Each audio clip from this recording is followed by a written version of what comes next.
Ang sulat ni Judas.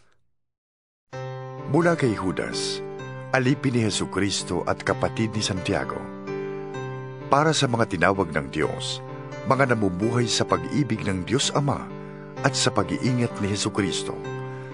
Sumagana nawa sa inyo ang habag, kapayapaan at pag-ibig. Mga minamahal, ang nais ko sanang isulat sa inyo'y ang tungkol sa kaligtasang tinatamasa nating lahat. Ngunit nakita kong ang kailangang isulat sa inyo'y isang panawagan na ipaglaban ang pananampalatayang ipinagkaloob minsan at magpakailanman sa mga banal, sapagkat lihim na nakapasok sa inyong samahan ang ilang taong ayaw kumilala sa Diyos. Binabaluktot nila ang aral tungkol sa kagandahang loob ng Diyos upang mabigyang katwiran ang kanilang kahalayan. Ayaw nilang kilalanin si Jesucristo, ang ating kaisa-isang puno at Panginoon. Noon pa mang unay sinabi na ng kasulatan ang parusang nakalaan sa kanila. Kahit na alam na ninyo ang lahat ng ito, ibig ko pa ring ipaalala sa inyo na matapos iligtas ng Panginoon ang bansang Israel sa lupain ng Ehipto, pinuksa niya ang mga taong hindi nananalig sa Kanya.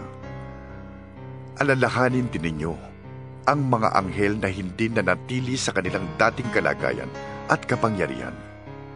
Sa halip ay iniwan ang kanilang tahanan.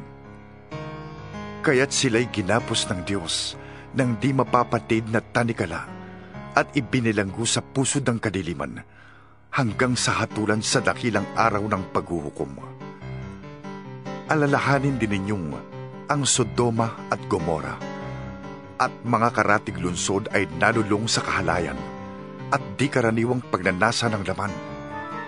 Kaya't sila'y pinarusahan sa apoy na di namamatay bilang babala sa lahat. Ganyan din ang mga taong ito. Dahil sa kanilang mga panaginip ay dinudungisan nila ang kanilang sariling katawan. Hinahamak nila ang kapangyarihan ng Diyos at nilalait ang mararangal na anghel.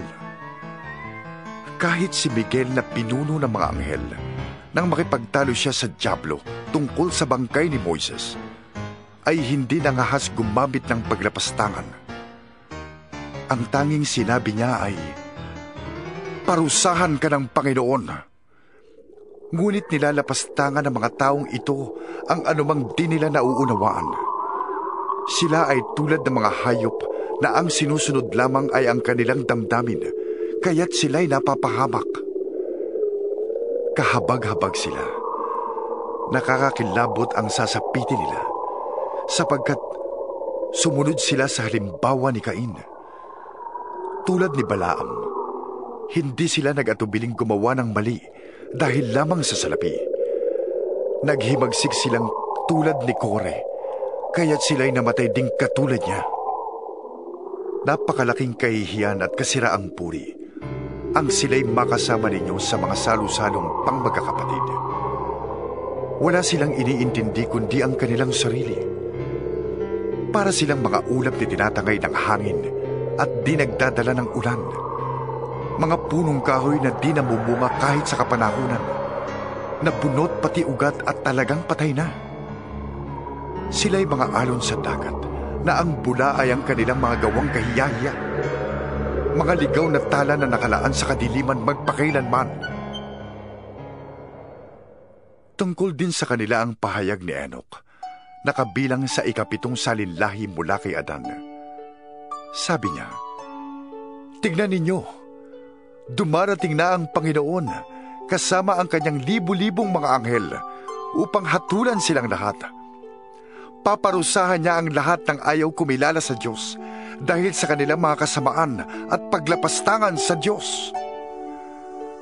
Ang mga taong ito'y walang kasiyahan, mapamintas, alipin ang kanilang masasamang nasa, mga hambog, at sanay na sanay mambola para makuha ang gusto nila.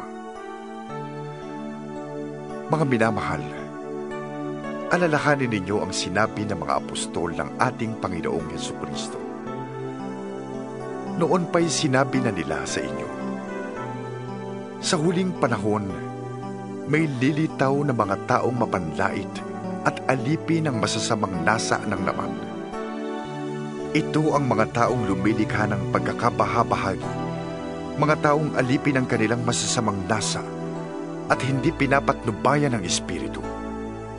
Ngunit magpakatatag kayo, mga minamahal, sa inyong napakabanal na pananampalataya. Manalangin kayo sa tulong ng Espiritu Santo. Manatili kayo sa pag-ibig ng Diyos habang naghihintay kayo sa ating Panginoong Hesukristo, na dahil sa kanyang pagkahabag ay magkakaloob sa inyo ng buhay na walang hanggan. Kahabagan ninyo ang mga nag-aalinlangan. Sagipin ninyo ang mga nasa apoy. Ang iba na may kahabagan ninyo, ngunit mag-iingat kayo. Kasuklaman ninyo pati ang mga damit nilang nadumihan dahil sa kahalayan. Sa Kanya na makakapag-ingat sa inyo upang hindi kayo magkasala at makakapagharap sa inyo ng walang kapintasan at may malaking kagalakan sa Kanyang kaluwalhatian. Sa iisang Diyos na ating tagapagligtas, sa pamamagitan ni Jesucristong Panginoon natin, sa Kanya ang kapurihan, karangalan, kadakilaan at kapangyarihan, mula pa noong una, ngayon, at magpakailanman. Amen.